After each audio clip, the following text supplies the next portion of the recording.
bukan semuanya ya, tapi ada beberapa yang mengatakan untuk apa kasih perpuluhan FB? FB kan sudah kaya. Ya. Jadi pada waktu itu saya kena sakit itu Tuhan mengingatkan saya tentang dulu saya bagi perpuluhan saya. Saya ini punya anak asuh saudara sekitar 30 orang. Dan anak asuh itu dari 32 tahun yang lalu sampai hari ini tidak pernah habis anak asuh saya. Biasanya hanya sampai tingkat SMA saja, lalu yang lain itu dari bawah. Tapi baru tahun ini baru kita ada 2 yang kuliah. Ya. Kenapa? Karena memang anak-anak ini sangat membutuhkan. Orang tuanya anak yatim, orang tuanya sangat membutuhkan. Anaknya pintar, ya. Anaknya pintar, jadi sayang begitu kalau berhenti. Ya. Jadi kemarin dia memberikan salinan rapotnya di WA, ditunjuknya, ini Pak, ini rapot saya, rapot semester saya. Saudara, nilainya nggak ada satu pun yang B, semua A. Pintar ini. Kan senang juga kita membiayai anak seperti ini. Semua A. Satu lihatkan dibagi. Semua A kecuali yang paling buntut B. Ya, ada 2 anak yang kami sekarang ini. Nah, jadi dulu uang perpuluhannya saya bagi. Ya, dan selain itu juga ada memelihara janda-janda. Ini janda hamba Tuhan, saudara. Janda hamba Tuhan, salah satunya itu siapa? Ya ini suaminya itu pejabat BPPS, suaminya meninggal dunia beberapa tahun lalu. Lalu istrinya itu hanya istri gembala, bukan ibu gembala. Tidak punya jabatan, tidak punya pendidikan sekolah.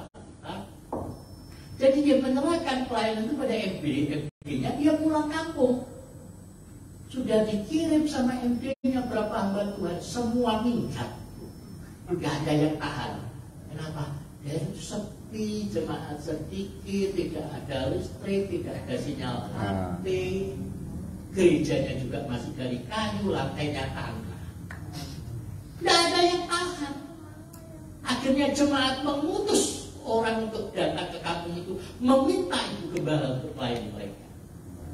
Jadi ibu gembalanya karena merasa itu warisan dari suami, dia kembali melayani sampai hari ini.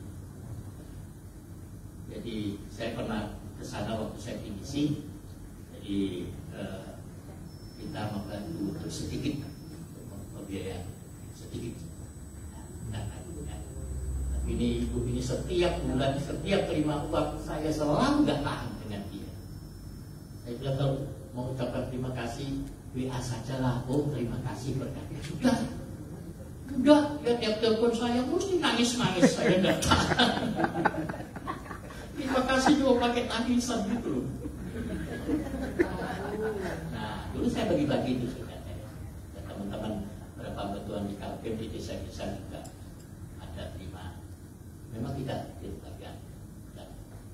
Jadi saya tidak begini ngomong-ngomong iming-iming saudara kita ke Kaltim dan di sini ada Pak Gideon yang sedang biasa. Haleluya. Matur nuwun. Gitu kan. Nah, jadi saya bagi-bagi. Tapi Tuhan berkata, kalau engkau mengikatkan diri secara sukarela, secara sadar dengan organisasi, dan kau tidak bisa mentaati aturan yang dibuat oleh otoritas, jangan pernah bicara firman, karena itu omong kosong bagi. Ini semua akan menjadi omong kosong ketika kita mengajar, tapi kita nggak bisa melakukan. Ya, terus terang saja selalu katakan kepada jemaat Tuhan yang Tuhan percayakan, kalau kehidupan saya tidak bisa menjadi teladan untuk saudara, katakan kepada saya, dan saya akan meletakkan jabatan kebenaran saya akan jualan tahu saja. Kenapa jualan tahu? Sebab saya tahu cara buatnya. Yang lain saya nggak tahu.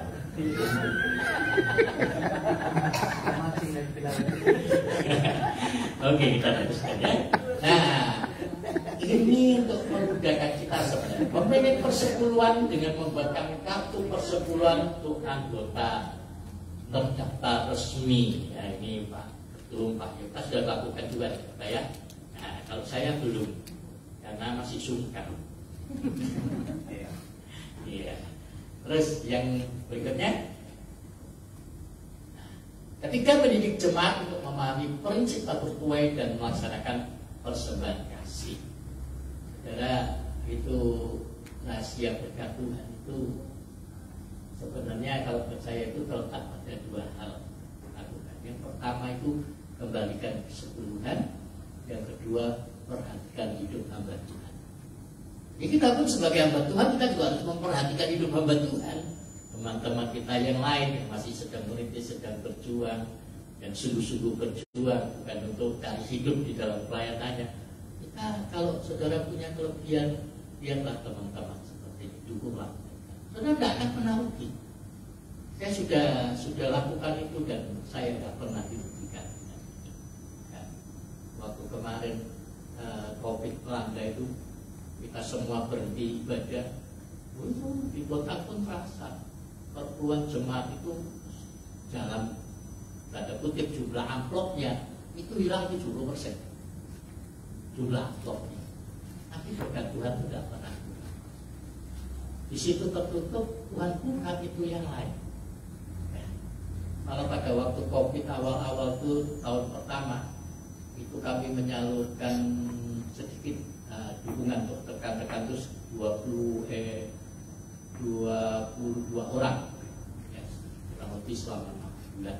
Bukan hanya pejabat GPP tapi juga dari organisasi gereja yang lain di kota. Selama 6 bulan itu kita menyalurkan sekitar 200 juta ya. Dan itu cuma tidak Tuhan bisa buka sumber-sumber. Amin. Ya. Saya itu terus terang tidak pernah ingin jadi kaya. Saya itu sampai hari ini belum punya rumah. Saya belum punya mobil. Saya juga belum punya motor. Saya pernah punya motor tapi hari ini enggak. Nah, saya biasa itu kredit motor, tidak bisa di cash.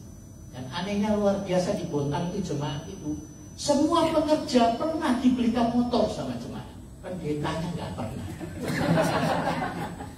Satu kali di ada TV kami nggak pernah dipakai. Wah, saya senang sekali kata, TV-nya besar tuh. Oh, saya senang. Saya bilang, ini TV baru sebenarnya. Tapi setahun kami nggak pernah lihat karena suami istri kerja pulangnya malam. Jadi kami nggak butuh TV ini. Boleh nggak kasihkan TV ini buat sahabat? Boleh saya. Tapi dia bilang apa? Boleh titip buat Mbak ini ya. Mbak ini tuh mengejar saudara. Oh ya, boleh. Itu ya, nggak perlu cemburu saudara. Pengerja malah bangun rumah dibuat rumah kos-kosan, dia tetap tinggal di pastori. Nggak perlu cemburu, ada berkat masing-masing. Ya, nah ini saudara. Jadi biarpun sebagai hamba Tuhan, saya nasihatkan sama pada saudara. Kembalikan persekutuan saudara dengan jujur, dengan perasaan, dengan iuran. Karena berkatnya itu untuk saudara sendiri, loh, bukan untuk orang lain. Yang kedua, perhatikan hidup hamba Tuhan. Saudara pasti ada berkat Tuhan. 4, membuka pos-pos pendanaan di jemaat lokal. Dan 5, apabila kondisi ekonomi jemaat memprihatinkan, maka diberi penyuluhan bagaimana meningkatkan ekonomi mereka. Kami di Bontang selalu pada hal ini, pokoknya tidak boleh ada yang menganggur dan bikin susah orang. Ada yang menerima kerja. Ya, akan ya kita berikan permodalan untuk usaha kecil, jualan pisang goreng, jual bensin. Kalau yang modal besar ya bisa ya. Oke, teruskan. Ya, kita tidak tahun ini ada 3 program nasional kita ya. Yang pertama adalah pemuritan, kedua PI pribadi, ketiga kelompok sel. Sebetulnya GBPS itu sudah lebih dulu mulai daripada gereja manapun tentang kelompok sel. Kita mengenal itu dulu dengan RKK, Rukun Keluarga Kristen. Ada 200 lebih dulu rukun keluarga Kristen di GBPS Surabaya. Nah, tahun 2023 kita program yang harus dijalankan adalah pemuritan. Jadi dari 3 program nasional ini tahun ini fokus kita pada pemuritan, ya.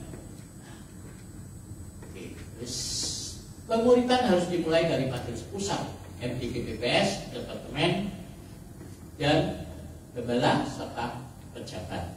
Ya. Saya katakan tadi itu akan dimulai dari MD. Ya. Nah, kita masuk di dalam program-program dari departemen. Yang pertama ini, ya, ini wajah baru stok lama. Ya, Pak penulis di Rory dalam misi dari Samarinda, ya. Program Departemen BSDM, ya, oke.